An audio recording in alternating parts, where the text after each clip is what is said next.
Part 3. Attack by Stratagem. Sun Tzu said, "In the practical art of war, the best thing of all is to take the enemy's country whole and intact. To shatter and destroy it is not so good. So too, it is better to recapture an army entire than to destroy it, to capture a regiment, a detachment, or a company entire than to destroy them. Hence, to fight and conquer in all your battles is not supreme excellence.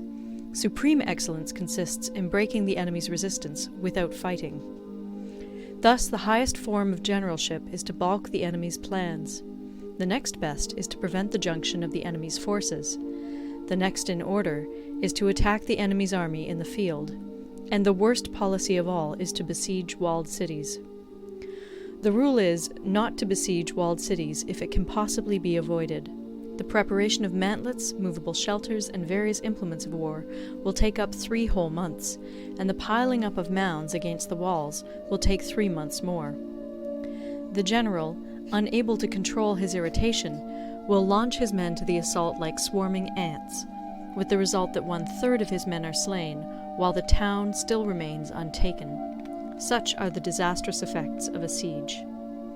Therefore the skillful leader subdues the enemy's troops without any fighting. He captures their cities without laying siege to them.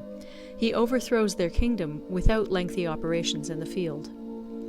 With his forces intact, he will dispute the mastery of the empire, and thus, without losing a man, his triumph will be complete. This is the method of attacking by stratagem. It is the rule in war, if our forces are 10 to the enemy's 1, to surround him; if 5 to 1, to attack him; if twice as numerous, to divide our army into 2. If equally matched, we can offer battle; if slightly inferior in numbers, we can avoid the enemy; if quite unequal in every way, we can flee from him. Hence, though an obstinate fight may be made by a small force, in the end it must be captured by the larger force. Now the general is the bulwark of the state. If the bulwark is complete at all points, the state will be strong. If the bulwark is defective, the state will be weak. There are 3 ways in which a ruler can bring misfortune upon his army. 1. By commanding the army to advance or to retreat, being ignorant of the fact that it cannot obey. This is called hobbling the army. 2. By attempting to govern an army in the same way as he administers a kingdom, being ignorant of the conditions which obtain in an army. This causes restlessness in the soldiers' minds. 3. By employing the officers of his army without discrimination through ignorance of the military principle of adaptation to circumstances. This shakes the confidence of the soldiers. But when the army is restless and distrustful, trouble is sure to come from the other feudal princes. This is simply bringing anarchy into the army and flinging victory away. Thus we may know that there are 5 essentials for victory. 1. He will win who knows when to fight and when not to fight. 2. He will win who knows how to handle both superior and inferior forces. 3. He will win whose army is animated by the same spirit throughout all its ranks. 4. He will win who, prepared himself, waits to take the enemy unprepared. 5. He will win who has military capacity and is not interfered with by the sovereign.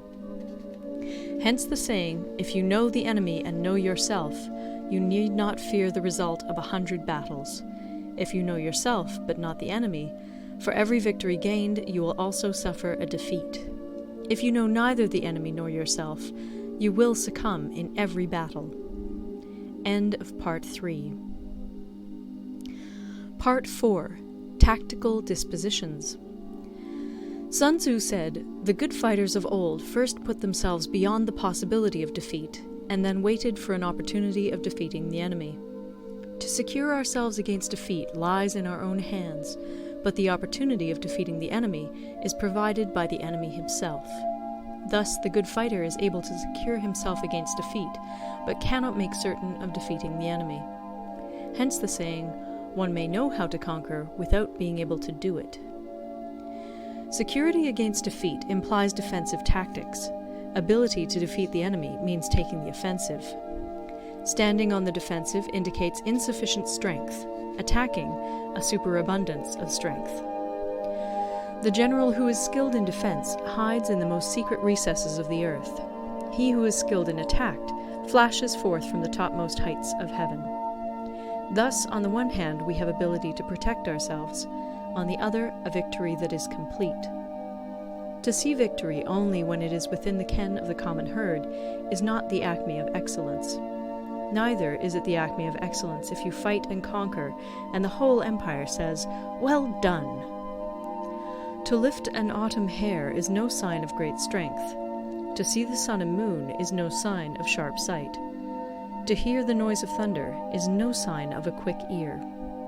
What the ancients called a clever fighter is one who not only wins, but excels in winning with ease. Hence, his victories bring him neither reputation for wisdom nor credit for courage. He wins his battles by making no mistakes. Making no mistakes is what establishes the certainty of victory, for it means conquering an enemy that is already defeated. Hence, the skillful fighter puts himself into a position which makes defeat impossible, and does not miss the moment for defeating the enemy. Thus it is that in war the victorious strategist only seeks battle after the victory has been won, whereas he who is destined to defeat first fights and afterwards looks for victory. The consummate leader cultivates the moral law and strictly adheres to method and discipline.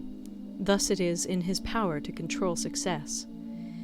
In respect of military method we have, firstly, measurement, secondly, estimation of quantity, thirdly, calculation, fourthly, balancing of chances, fifthly, victory.